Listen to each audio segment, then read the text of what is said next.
woman of questionable character. मुझे शादी नहीं करनी. Sir, नमस्कार. ये लीगल नोटिस है आपको घर वापस ले जाने के लिए. దేనికి భయపడాల్సిన అవసరం లేదు. जस्ट अ स्लैप पर नहीं मार सकता. मुझे बोला जाता था कि अगर आपको मतलब बड़ा नाम बनना है इस इंडस्ट्री के अंदर तो आपको बड़ी पिक्चरें करनी पड़ेंगी, आपको बड़े हीरोज़ के साथ काम करना पड़ेगा. ये मैटर नहीं करता कि आपका रोल कितना बड़ा है कितना छोटा है, क्या कर रही हैं आप पिक्चर में, ये मैटर नहीं करता. आपने पैसे लिए मांगे लिए हमने पैसे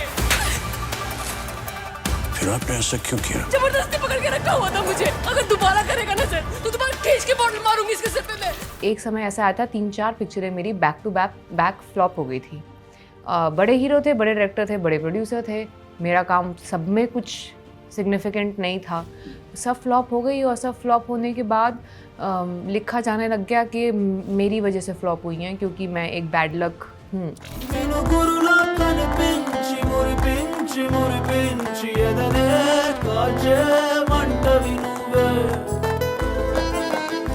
नमस्कार, मैं हूँ तापसी पन्नू. मुझसे मिलिए प्रोग्राम गुफ्तगू में.